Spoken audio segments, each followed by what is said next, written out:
But I have to tell you, I've had some hecklers. I've had people try to beat me up after a show. Really? Oh yes. There's been nights where I've been like, okay, where's the exit? I'm getting my stuff and I'm going. Wait, why? All right, we're gonna get personal on this big deal because we're gonna talk about what life is like as a comedian. Yeah. Are you ready? It's today's big deal.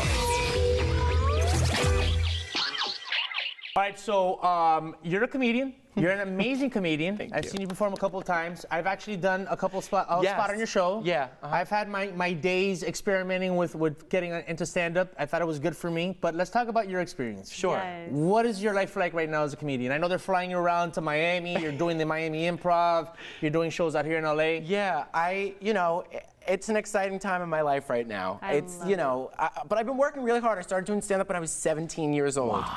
So it's been 10 years. I think you could see it on my face. But, I just performed in Miami. I just headlined the Miami Improv. I'm performing in Jersey. In 2 weeks, I have 8 shows at the Avenel Performing Arts Center. So, I've been working. And I pivoted during this time. Like, so many people were like, I'm not doing anything on Zoom. I feel like a cam girl. I'll get on every virtual show. I'll sit on my couch and complain. But I'll also do the outside stuff. I performed in parking lots. I performed in the New York City subway over the holidays, I was like, if I don't get COVID, I'm gonna get polio. Wow. Or something. I was like really scared. So it's been really trying to reinvent myself and keep gas in the engine. And I'm tired, but I'm not backing down. Wow. I have people to make laugh. Including your audience. What's something that you want to know about the life of a comedian? Because I think that you're going to try out stand-up comedy sometime soon, right? I don't think I'd be great at it. I feel like I'm just like, those like tias or cousins that are just funny at family parties. Like, I'm just loud, but I get anxious. I think the worst part for me is getting up on stage and like feeling the silence. You know what I mean? Well, of a harsh crowd. Right. Well, that's a big thing to come. For me, believe it or not, I had stage fright. Like, in terms of like getting up and talking. I can talk with a small group of people. I can talk to a camera, no problem. But like a big room full of people, like, I'm feeding their stares. So when I first did it, I did it because I started to do the hosty thing, and I figured, well, if I'm trying to be funny as a host, I had some friends that were like, you should do stand-up comedy. So I tried it. I had to get drunk the first time. What? Take it up on stage. What did you drink? I just drank a couple of like rum and cokes or whatever. Sober. At that point, do you remember your jokes, or you just that actually was a problem. I gotta be honest. I repeated one of my jokes towards the end of the set. No. Yeah, and everyone's looking at me with a weird face. But I mean, conquering that stage fright. How was that for you? Did you have stage fright, or were you always the life of the party anyway? So you didn't really mind getting up. I mean, everybody my whole life is like, you should be a comedian. I was like, are they calling me ugly? I was like kind of offended. I was like, what the hell? And then I was on a cruise ship. And it was an open mic, and I was with a bunch of my friends, and they literally forced me to go up, and I had nothing prepared, and I just was picking on people in the crowd, and I caught the bug. And then I just was like, okay, I think I have something here. I like murdered. And then I went into New York City, and I did like an open mic contest, and I won. Wow. $20, I'm rich now. So if anybody needs a loan, call me. Well, the thing about stand-up comedy is that it really does take a while. It's not like music. It's not like music, and it's not like acting where maybe you just fall into the right role. Okay, we need you, and then it just kickstarts. Yeah, what does it take? Writing. Right. It takes writing, and I think it's a true understanding of who you are and what you want to say. Okay. And I don't want to say character, but who are you when you go up there? And to me, the best stand-ups, it's a combination of strength and vulnerability. Right. Because you don't want to come off too strong that people... You're too cool. You can't be too cool for school, man. It's right. It's a little bit of that happy medium of... But I think that you'd be great, and I know that you're great. And I want you to do my show again. I'm going to do it again. You did it once, never came back. I'm going to do it again. No, I'm going to do it. Now that once COVID is starting to end, I'll do it again because, I got a lot He did great. He did great. I hadn't done it in a while. What's that? Why did you stop? Because I had to start putting my eggs in at least less than like 5 baskets. I see. Okay. And so I got what I needed out of stand-up comedy. There was like a year where I was doing it every week. I ended up on Adam Hunter's DVD, Man of Stand-Up. So I'm actually featured in one of those. I was doing comedy time, and I was starting to get comfortable. I know at the Ha. And I've done like the big rooms in all the big clubs, so I know what that's like. When I started to get comfortable, when I started doing it often, and that's why you got to do it often. Even if you've done it, if you haven't done it in a bunch of years, you lose a little bit. The stage presence, the control, the being able to deal with. I think at your show, I think I was doing good until somebody chimed in, and that threw me off.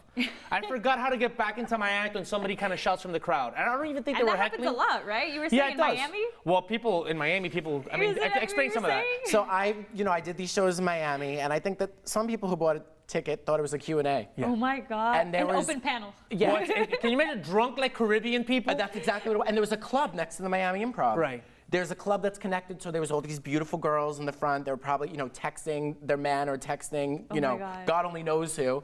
But it was a little distracting, and everything I said, they would just call out. And I said, listen, nobody paid money to hear you talk tonight. You said that? I did. I felt bad after I said it, but I did. You know what? Okay, so one time I was in the belly room at the Comedy Store, and one of the best sits I ever had. It's one thing when somebody throws you off, but when you have like a kind of halfway heckler and you really get them good, the whole crowd like is happy, especially if it's somebody that was ruining the show for everyone else. Yeah. So there was somebody in the front row, and they were chiming into everybody's set. When I got up there, I said a couple of jokes, and they started chiming in, and I said, listen, I have 3 minutes left up here, so shut the F up.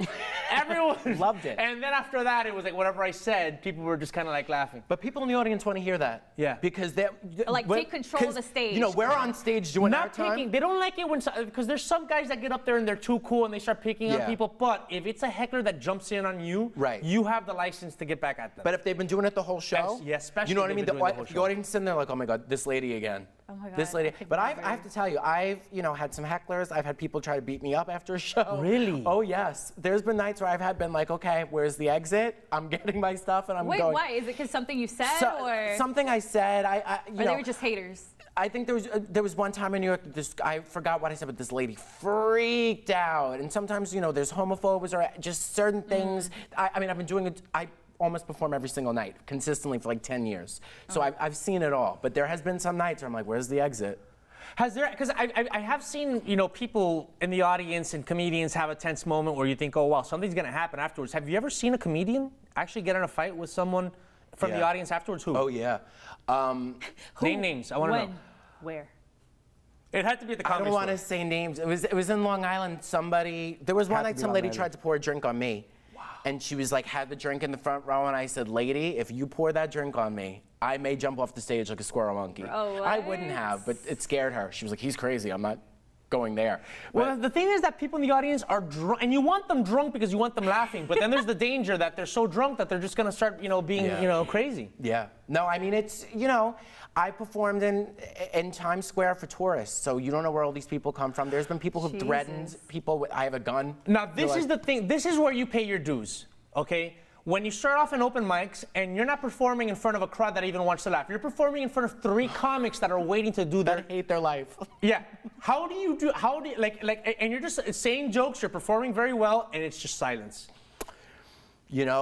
It's part of getting started, but I've done many of them where I'm like, hello, I can literally hear my own thoughts. I'm thinking every life decision I've ever had. Well, Joey Diaz, he has a comment. He goes, it's one thing to go, make a crowd of 300 people who are drunk and want to laugh. It's another thing. Try to make 7 people in an empty, bar laugh. But that's what harder? It's about. Yeah. Oh, it's harder, but I used to do shows on Monday night in Times Square literally for 6 people. And sometimes the minimum would be if we had 3 audience members, we could do a show, and we would do, it was really like personalized comedy. Yeah. Like to each person.